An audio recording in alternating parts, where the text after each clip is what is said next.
avanzan las protestas contra las políticas antiinmigrantes de Trump no se detienen. Bajo lemas como este, estamos hartos de los ataques criminales de la administración de Trump contra la clase trabajadora de ese país. Y estamos hartos del ICE, reza uno de esos llamamientos liderado por organizaciones promigrantes. La promesa de Trump de llevar a cabo la mayor deportación de la historia de los Estados Unidos ya supera los 59,000 bajo excesos y abusos también de toda una campaña mediática para justificar su accionar y esos excesos bajo ese silencio cómplice también del Alto Comisionado de Naciones Unidas para los Derechos Humanos. Hoy en el mapa, Estados Unidos, antiinmigrantes, un golpe a su propia economía. Lo analizamos. Bienvenidos.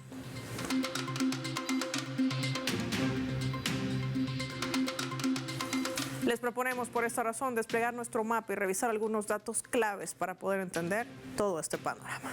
Hablemos de los impuestos de los inmigrantes indocumentados en Estados Unidos. Desplegando nuestro mapa mundi, vamos a identificar con los colores de la bandera de los Estados Unidos. Según datos del año 2022 del Institute Detection and Economy Policía, ITAPE por sus siglas en inglés, habla que los inmigrantes indocumentados han pagado un total de más de 93 millones de dólares en impuestos federales, estatales y locales, de los cuales 6 estados recaudaron más de 1,000 millones de dólares cada uno en ingresos fiscales. Todos estos inmigrantes indocumentados que viven dentro de las fronteras de Estados Unidos.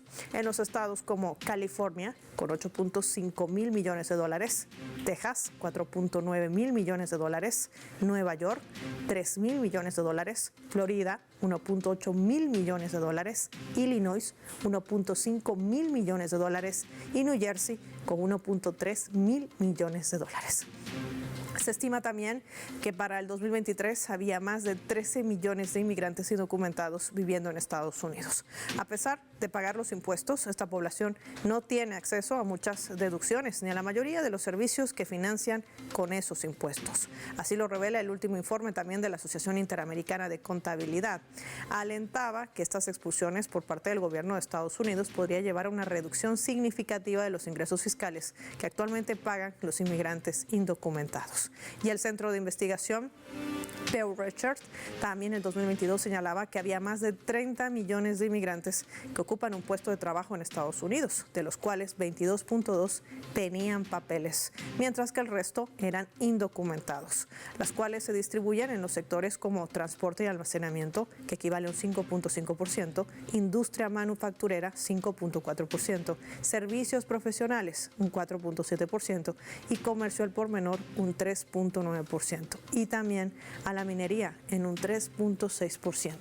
Estamos hablando de mano de obra y no solamente eso, sino lo que recauda Estados Unidos por los impuestos y la contribución que hacen estos ciudadanos, hoy perseguidos por la administración de Donald Trump.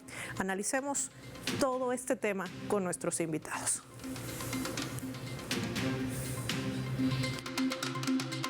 Nos acompaña vía telefónica desde México la doctora Eunice Rendón. Ella es también coordinadora de la Agenda Migrante. Vía telefónica la tenemos, la saludamos en el mapa. ¿Cómo está? Y de ya le quiero preguntar, ¿a qué responde justamente esta política antiinmigrante que lleva la administración de Donald Trump? ¿Cómo la podemos calificar? Bueno, pues antes que nada, muchas gracias por la invitación. Y yo creo que estas políticas de Donald Trump y esta narrativa de odio que se unen las políticas, corresponde primero un tema político de Donald Trump a un tema de atracción y seguimiento con sus bases y pues a un tema que le ha funcionado en ese sentido. Sin embargo, sí creo que hay una diferencia muy importante entre el primer Donald Trump de hace algunos años y las políticas que hoy se están implementando. Tiene un gabinete mucho más duro, tiene personas mucho más radicales, entre ellas Stephen Miller en la Casa Blanca, Tom Homan en el ICE, al frente de la Policía Migratoria, y también a la propia secretaria de Homeland Security. Y creo que esto también ha puesto el panorama pues más difícil y sobre todo más complicado para las personas migrantes en Estados Unidos. Y sí creo yo que eventualmente incluso la popularidad política de estas medidas pudiera cambiar, porque ya hoy hay personas que votaron por Donald Trump y que se están viendo afectadas por sus políticas. No hay que olvidar que en Estados Unidos lo que más existen son familias mixtas, gente que es ciudadana pero que tiene un familiar que no lo es, e incluso hoy, bueno, hasta corren riesgo personas con visas. Por ejemplo, nosotros desde la organización hemos detectado que muchas de las personas que tienen green card no quieren salir de Estados Unidos porque tienen miedo a que haya pues una represalia o que haya una revisión de sus casos, de sus expedientes, y prefieren no salir. Entonces yo creo que corresponde a un tema radical, a un tema político, a un tema de querer mostrar ese brazo duro de Estados Unidos, pero que finalmente no sé si va a ser tan funcional, porque estas redadas también han permitido ver la otra cara de la moneda. Creo que los medios han documentado muy bien las historias de vida de estas personas que están siendo detenidas injustamente, sin un debido proceso, y pues estamos viendo que no es ese criminal que nos prometió Donald Trump, sino una persona de bien que trabaja, que tiene a sus hijos ahí, que es papá de 3 Marines, por ejemplo. O sea, hemos visto un montón de historias que también pintan la otra realidad que Donald Trump pues no narra tanto. Realidad que además recrudece con los datos puntuales, doctora Eunice. Hay más de 50,000 detenciones en la administración de Trump. Esto no solamente es una alerta, porque lo utiliza de manera mediática, como usted bien lo señala, pero también está la otra cara de la moneda. Hay personas que han muerto en custodia del ICE, de esta Oficina de Servicio de Migración de Estados Unidos, que debería de alguna manera garantizar la seguridad de estos inmigrantes, así sean deportados a sus países de origen, que no en todos los casos se cumple. Ya hemos visto 252 venezolanos secuestrados en Estados Unidos, ilegalmente llevados a una cárcel de máxima seguridad en el SECOT, y esto suma también a otros antecedentes. ¿Qué va a pasar? ¿Qué va a suceder ante prácticamente un hecho que está quedando en absoluta impunidad? Bueno, yo creo que justo es parte del problema y de lo que está llamando mucho la atención, que están siguiendo parámetros que no necesariamente van con la legalidad de Estados Unidos, con la constitucionalidad. Me parece que la Policía Migratoria en los últimos 2 meses ha tomado una actitud poco institucional. Primero, al estar encapuchados a la hora de las detenciones, al no identificarse. En muchas de estas detenciones ni siquiera se identifican o no tienen los uniformes, y eso abre la puerta a muchísimos abusos, porque hoy cualquier persona se puede disfrazar del ICE, ir a atacar y secuestrar a un migrante. O ya hemos visto cómo se están dando eventualidades en el ámbito y en la dinámica social, donde alguien que es racista y xenófobo saca un palo y le pega a un migrante indocumentado, o esto que la autoridad misma ha incitado a que la gente reporte dónde están estos migrantes y que según les dan un dinero, y entonces hasta vemos Ubers queriendo atrapar a migrantes y reportarlo. Entonces siento que esto afecta la dinámica social, que van a aumentar los crímenes de odio, principalmente en contra de personas migrantes, ¿no?, en esta dinámica, y que es muy peligroso lo que está sucediendo con la autoridad, que de pronto detenga a alguien sin seguir el debido proceso, y ya lo estamos viendo, o lo que tú mencionabas, que en manos del Estado haya muertes de personas que según estaban en custodia del Estado, quien debía cuidarlos, pues no los cuidó, o al contrario, incluso no sabemos, pero puede haber sido también causal de estas muertes, ¿no?, que hemos visto, o estos maltratos que las personas también están reportando. Muchos de los que ya son deportados,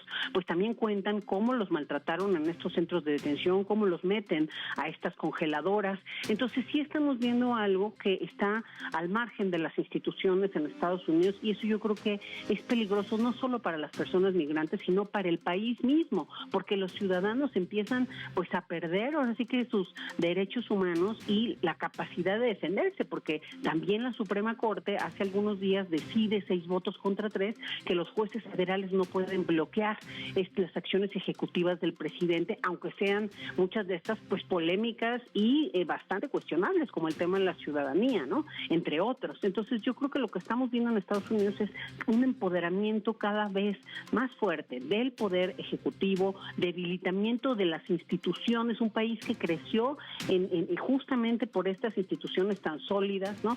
Y bueno, estamos viendo ese debilitamiento de los contrapesos y creo que eso no es bueno para ningún país, además de pues que estamos viendo una pérdida social, porque al final, repito, es un país que ha crecido con la inmigración, es multicultural y no le conviene a nadie que unos ciudadanos se ataquen contra otros, o peor aún, económicamente. Tú ya dabas muchos datos importantes, cómo los migrantes aportan en la economía, cómo sí pagan impuestos aunque estén indocumentados, porque hay una forma de hacerlo que desde hace varios años ya se creó y ellos quieren mostrar que son buenas personas y pagan esos impuestos a pesar de que no utilizan ni el sistema de salud ni ningún otro beneficio.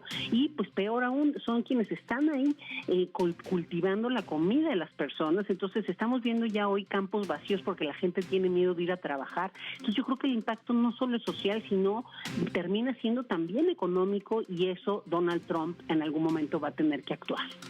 Aunque aplique su ley de gastos y salte por encima también, doctora Eunice, a la propia determinación de la justicia federal. Es un revés para su propia economía. La gran pregunta, y con este detalle termino, ¿por qué usted cree que lo hace? ¿Se afecta a los propios intereses económicos de Estados Unidos?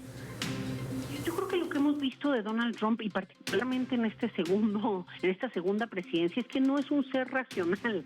O sea, realmente no toma decisiones en base a un raciocinio, un pensamiento entendible, sino que es bastante visceral y que además pues toma decisiones por otros motivos que no necesariamente son los estratégicos para dirigir una nación.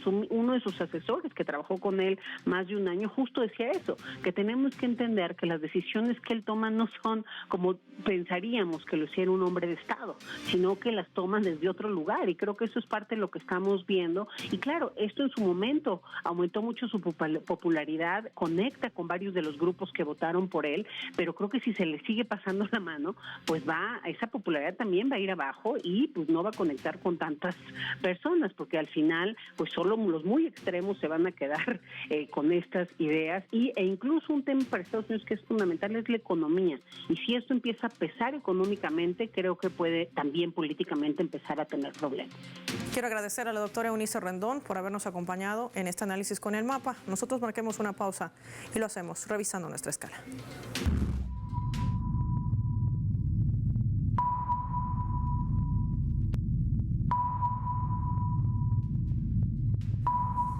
Esta vez a través de nuestra multiplataforma informativa Telesur, a la cual invito a visitar, que está titulando de la siguiente manera, sobre este tema en particular. Unos 59,000 migrantes han sido detenidos por el ICE en Estados Unidos. Este es el Servicio de Control de Inmigración de Aduanas, el ICE por sus siglas, que ha alcanzado un récord histórico en la detención de inmigrantes desde la segunda asunción de Donald Trump como presidente, con un total de 59,000 personas arrestadas en todo ese país, muchos de ellos sin antecedentes penales. La falta de condenas entre los detenidos ha sido contrastada con los datos de los registros federales, que revelan que casi la mitad de los arrestados no enfrenta cargos ni condenas, lo que representa un 47% del total, en comparación con menos del 30%, es decir, menos de un 28% en realidad, si sacamos cuentas exactas de ese 100%. Con esta contabilización se evidencia que el ICE opera al 140% de su capacidad, lo que complica la implementación de un plan gubernamental de Trump, que inicialmente estaba reseñada en 1,200 detenciones diarias. Esta cifra se ha incrementado a 3,000 en la actualidad. A pesar de que el Congreso asignó 41,500 camas a la agencia, el ICE está explorando diversas alternativas para atender sus necesidades actuales y futuras detenciones, y los hace violentando derechos humanos, derechos civiles, sin control ni restricción, y sobre todo ante el silencio que esto genera ante organismos multilaterales. De esto vamos a hablar al volver.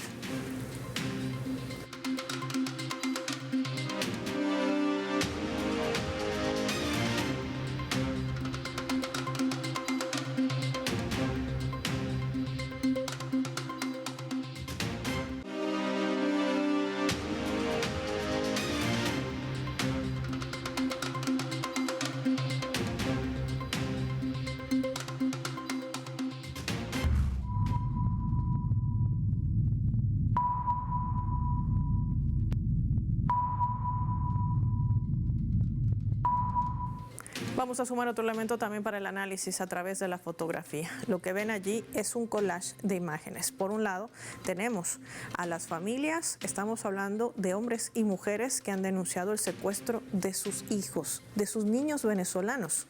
Esto se desarrollaba junto al presidente de Venezuela, Nicolás Maduro, quien ha decidido enviar una carta al Papa León XIV para que interceda por estos 18 niños venezolanos secuestrados en Estados Unidos y El Salvador, y lo hacía durante su programa semanal con Maduro Más. El jefe de Estado rubricó la misiva en nombre de estas madres y abuelas de los menores que fueron separados de sus familias por el Servicio de Inmigración y Control de Aduanas de la nación norteamericana, el ICE. He tomado, decía el presidente, la decisión de enviar una carta al Papa León XIV para que la Iglesia Católica en los Estados Unidos y en El Salvador protejan a los migrantes y también para que nos ayuden con sus gestiones a rescatar a los 18 niños y niñas secuestrados en Estados Unidos, aseguraba el mandatario.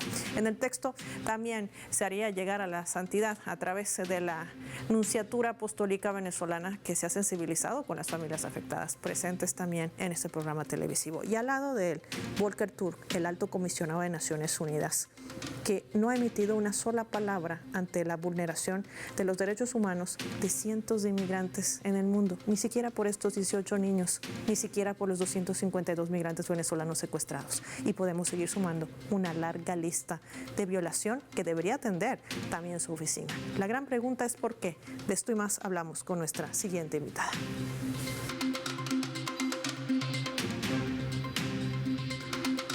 Anester Ceseña, analista internacional, nos acompaña en directo desde México. Qué gusto tenerla en el mapa. Gracias por su tiempo para Telesur. Bienvenida.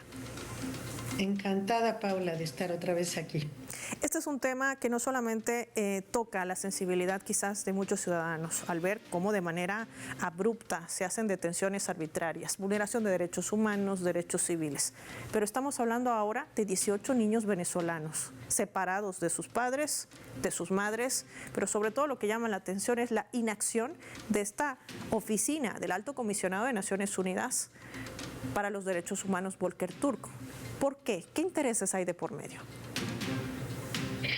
Mira, ahí el Alto Comisionado de Derechos Humanos de la ONU, pues es un caso patético, yo diría, porque no solamente son estos casos que tú estás mencionando de los migrantes en Estados Unidos, sino que hay también el genocidio en tantos lugares, en Gaza, por ejemplo, en que matan niños todo el tiempo, todos los días, los matan pues con balas o con hambre o con de muchas maneras diferentes, y no hay palabras de esta gente. O sea, la ONU está completamente fuera de lugar, está completamente desfondada, no obedece a intereses pues muy sesgados, muy precisos, en vez de estar realmente preocupada por la defensa de los derechos humanos en cualquiera de estas situaciones.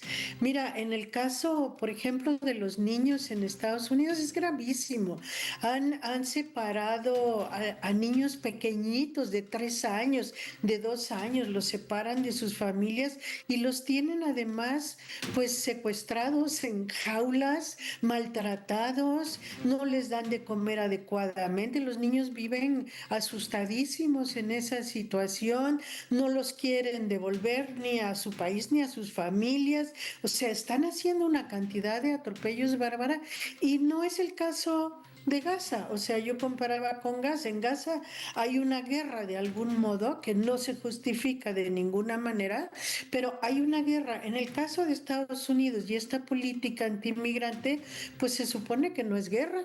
O sea, se supone que ahí es el reino de la democracia y que se están aplicando pues de las políticas adecuadamente, y no hay tal. O sea, la impunidad es algo que ha crecido en todas las situaciones y en todos los lugares del mundo, y en gran medida ha crecido a partir del momento en que se desata esta idea de las guerras preventivas, de las guerras unilaterales, ¿no? En que Estados Unidos empieza a hacer intervenciones en el mundo sin pedir siquiera el acuerdo del Consejo de Seguridad, que sabemos que pesa mucho a favor de los intereses norteamericanos, pero que aún así ni siquiera eso se esperó a tener, sino que se lanzó por su cuenta, ¿no? Entonces, guerras unilaterales y políticas unilaterales.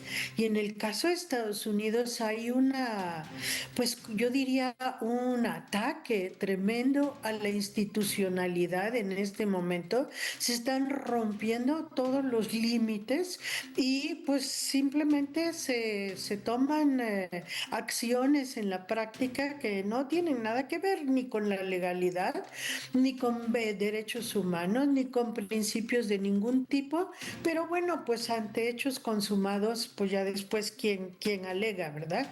Es gravísimo lo que está ocurriendo porque además eso es una manera de hacer política que se está extendiendo hacia todos los terrenos y hacia todos los lugares del mundo.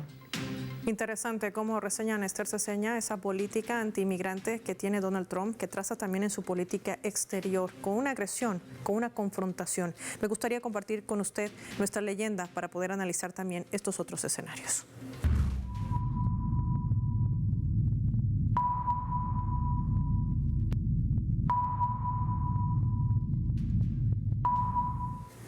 Tom Homan, para nuestros televidentes, es el zar encargado de la frontera que comparte Estados Unidos con México, para que nos ubiquemos un poquito. Estoy deseando, dice, que abra y meteremos a los extranjeros allí en cuanto podamos. Se refiere a esta cárcel de máxima seguridad, Alcatraz, que está siendo inaugurada por la administración de Donald Trump. A esto respondía también la presidenta de México, Claudia Sheinbaum, y sentenciaba: no estamos de acuerdo en tratar a los migrantes como criminales. Estados Unidos se formó de migrantes, sentenciaba la mandataria mexicana.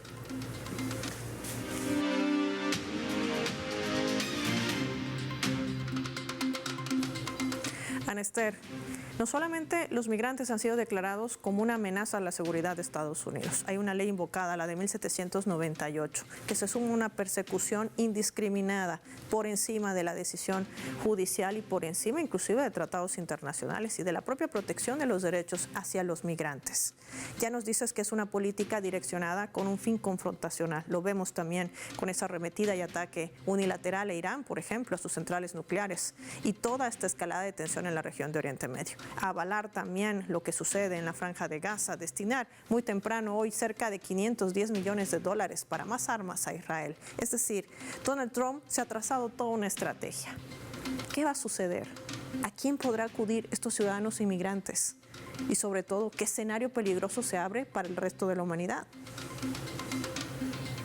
A ver, mira, como escenario peligroso quizá tendríamos que ver lo que está pasando en el propio Estados Unidos, porque ya no es solamente el ICE o las instancias, digamos, federales las que persiguen a los migrantes, las institucionales, sino que hemos visto en los últimos días, ¿no?, semanas, que se está como reorganizando el Ku Klux Klan y ahora persigue migrantes, ahora persigue mexicanos, por ejemplo, latinoamericanos, y entonces empieza otra vez toda esa horrible historia, digamos, de un momento muy sórdido de la historia de Estados Unidos en que el Ku Klux Klan perseguía afrodescendientes, ¿no? Cualquiera que se viera un poco más oscuro en la piel era pues simplemente alguien de quien podían disponer, y hacían cosas realmente atroces con los pobres que lograban pescar.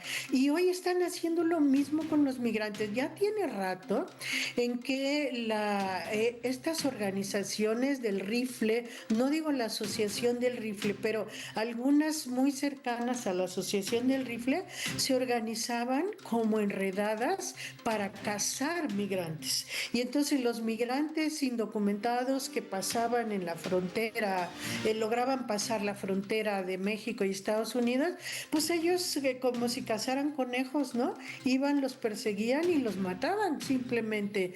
Y hoy eso se está multiplicando con estos grupos Ku Klux Klaneros que están persiguiendo a los migrantes. Entonces la situación es muy grave porque no es solamente un problema con el mal manejo de las instituciones instituciones o esta ilegalidad en la que caen instituciones que supuestamente son legales, sino que se está extendiendo hacia grupos pues no controlados de la sociedad, en principio no controlados. Por ahí tal vez uno puede ir encontrando los hilos que los comunican.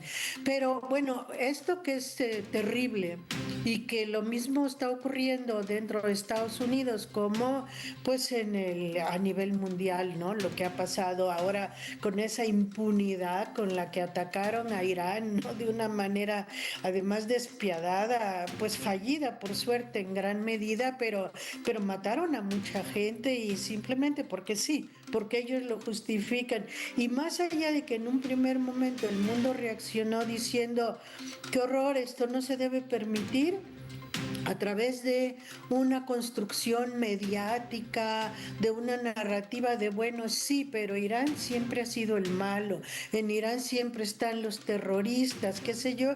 Yo siento que se va disminuyendo la presión que, digamos, detenía este tipo de acciones, que repudiaba este tipo de acciones, y de repente a lo mejor el mundo empieza como a justificar, bueno, algo habrá hecho mal Irán, ¿no? Como para que le ocurra eso. Todo eso está ahí instalado en todos los niveles, pero mira, una cosa que también ha sido muy lindo observar en el caso de Estados Unidos, justamente, es la manera como la sociedad pues digamos blanca, ¿no? O esa sociedad mixta de la que hablaba Eunice, esa sociedad que no son los grupos de extrema derecha, ¿no? Supremacistas de Estados Unidos, sino la población en general, yo diría, estudiantes universitarios, gente un poco de todos lados, salió a defender a los migrantes, salió a protegerlos, ha creado ciudades santuario, está haciendo una cantidad de cosas pues que incluso llaman la atención en un país como ese tan destruido socialmente, tan manipulado mediáticamente, y sin embargo la gente ya no, o sea, está reaccionando.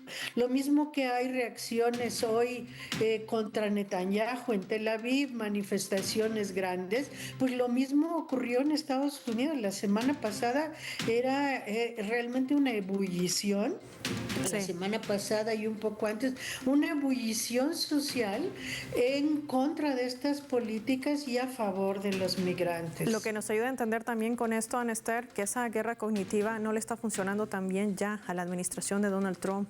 La gente está despertando y esto podría ser un buen síntoma, quizás un primer termómetro de poder frenar este tipo de ilegalidades. Agradecerte como siempre por tu tiempo y habernos acompañado hoy en el Mapa de Telesur. Finaliza el programa y lo hacemos revisando nuestros vectores.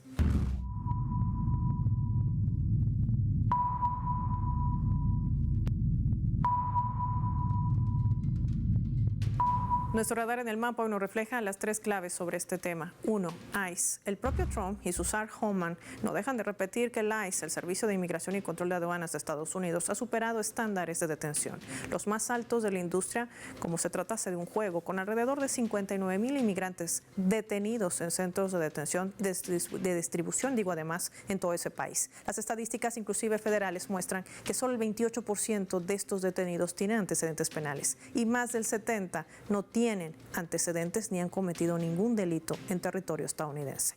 2. Sin derechos. Se conoce formalmente que hasta junio de este 2025, 70 migrantes, 15 de ellos mexicanos, tuvieron muertes poco claras en prisiones de ICE en Estados Unidos, que representan poco más de una quinta parte del total de muertes de personas extranjeras reportadas bajo resguardo, sumados al secuestro de los 252 migrantes venezolanos y llevados ilegalmente a El Salvador, y el robo de 18 niños inocentes y separados arbitrariamente de sus padres y madres por el gobierno de Donald Trump. 3. Tácticas políticas. Las tácticas políticas de Trump parecen diseñadas tanto para ofender a los progresistas como a la élite y a la opinión pública para lograr ese objetivo político específico. Son tantos los intereses y el negocio que existe de por medio que hasta el propio Alto Comisionado de Naciones Unidas para los Derechos Humanos, Volker Turk, guarda silencio. No ha emitido una sola palabra ante la vulneración flagrante de estos derechos humanos y civiles de cientos de migrantes en el mundo. Y todo esto, además, está generando esperando que crezca esa campaña internacional que sigue solicitando su renuncia, la renuncia de Volker Turk, a Naciones Unidas. Soy Paula Pérez y nos vemos en una próxima edición del Mapa.